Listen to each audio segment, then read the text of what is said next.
In the crisp autumn of 1968, the shimmering waters of the Ionian Sea bore witness to an extraordinary union. On the secluded island of Scorpios, Greek shipping tycoon Aristotle Onassis and America's widowed First Lady Jacqueline Kennedy vowed to intertwine their destinies.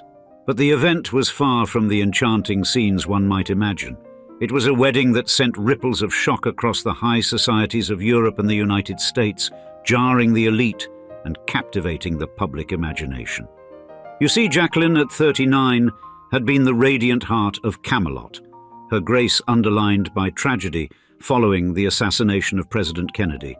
And her choice to marry 62-year-old Onassis, a man ensnared by controversy, seemed to many a sordid betrayal of her image. In American eyes, he was the epitome of ruthless ambition, a man clawing his way through the power echelons without regard for decorum. But for Jackie, he was a source of comfort and support in a tumultuous decade. As they stood together, the couple embodied an enigma that would forever alter their legacies, melding tragedy, controversy, and an undeniable allure into the annals of 20th century law.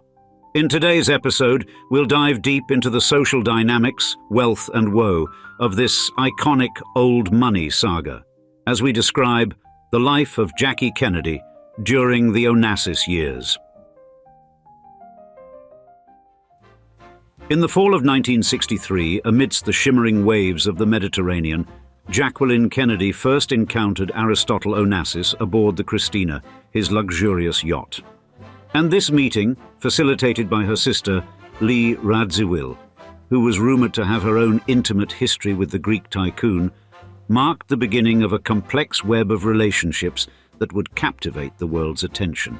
You see, Lee Radziwill, born Caroline Lee Bouvier, was the epitome of high society elegance and allure, and her social orbit included a dazzling array of artists, celebrities, and the affluent elite. And Onassis, known for his expansive shipping empire and one of the wealthiest men of his era, presented a stark contrast to Lee's polished American aristocracy. Thus, the early 1960s saw Lee and Onassis in what was rumored to be more than just a casual acquaintance. Notably, during a 1963 European tour with President John F. Kennedy, Jackie's husband, which included stops in countries like England and Italy, speculation about Lee and Onassis's relationship intensified.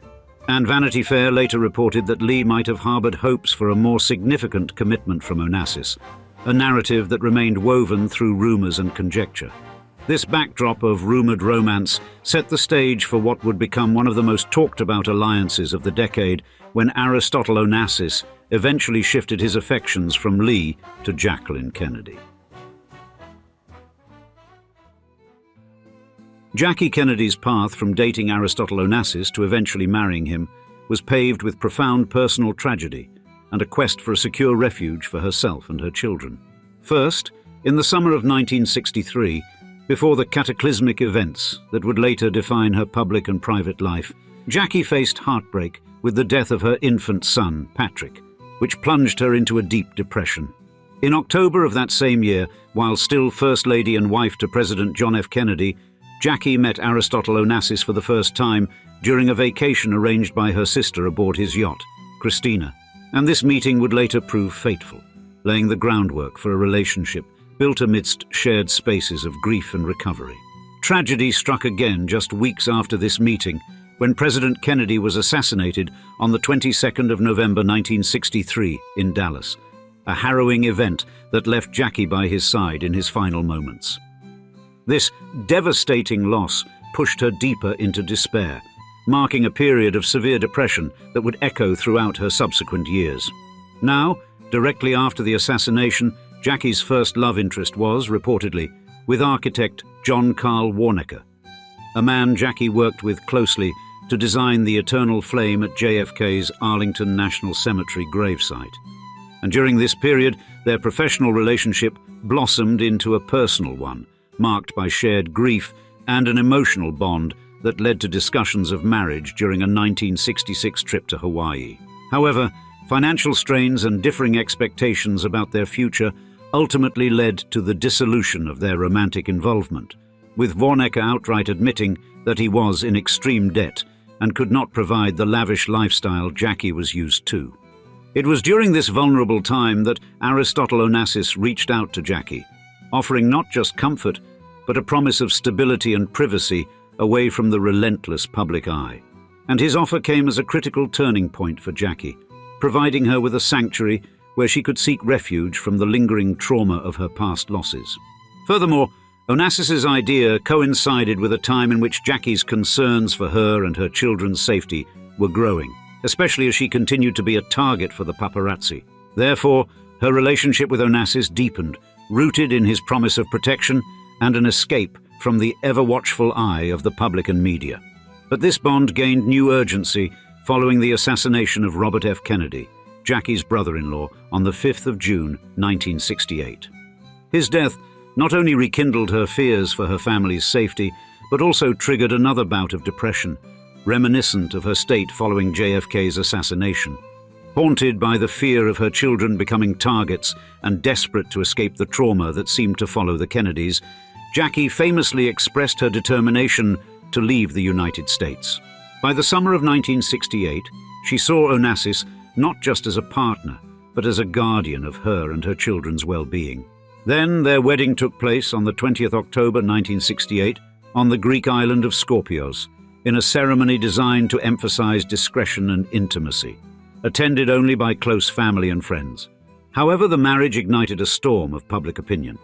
For one, by marrying Onassis and changing her last name, Jackie lost her entitlement to Secret Service protection as the widow of a US president, exposing her to considerable adverse publicity. Further controversy surrounded the union due to Onassis's previous divorce. His former wife, Athena Livanos, was still living, sparking unfounded fears of Jackie's excommunication by the Roman Catholic Church, a notion dispelled by Boston's Archbishop, Cardinal Richard Cushing, as nonsense. Despite the controversies, Jackie found in her marriage to Onassis the financial security and emotional backing necessary to rebuild her life, and Onassis was diligent in ensuring that Jackie's children maintained their Kennedy connections, and he supported her personal pursuits, including her successful foray into the publishing industry. But Jackie and Onassis's marriage, while filled with moments of closeness, was not without its challenges.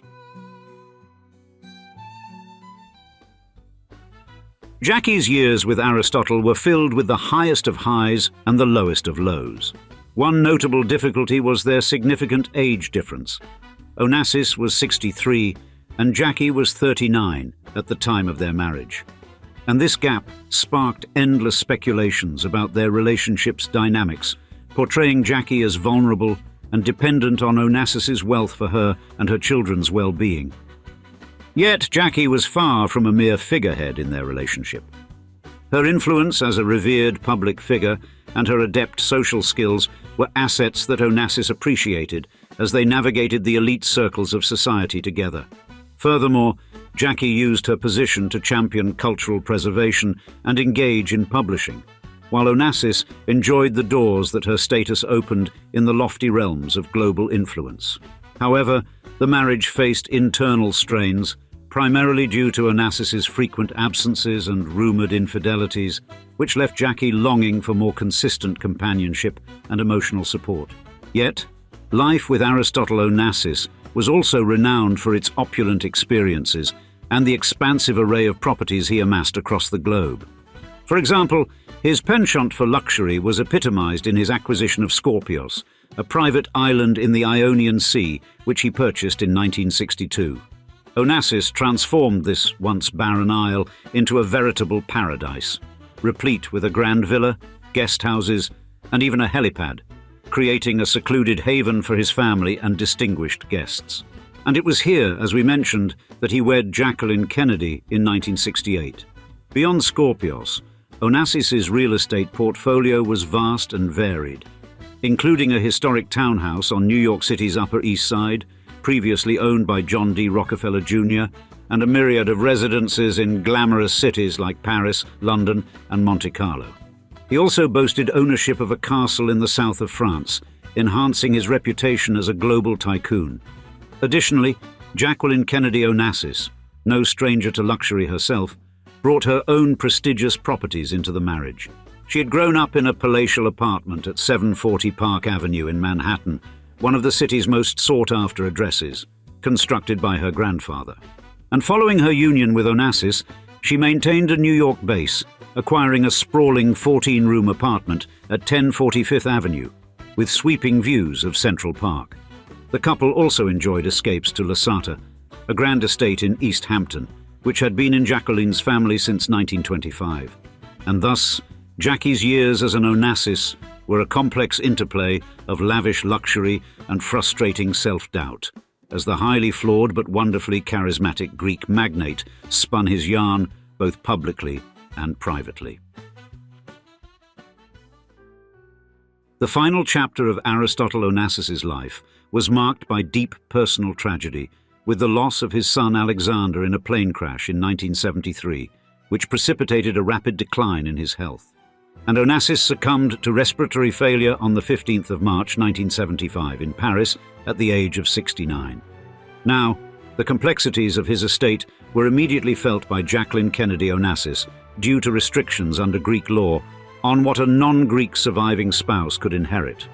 After 2 years of legal negotiations, she settled for $26 million from Christina Onassis, Aristotle's daughter and sole heir, relinquishing any further claims. Then, Jacqueline's life post-Aristotle was a blend of return to her roots and new ventures.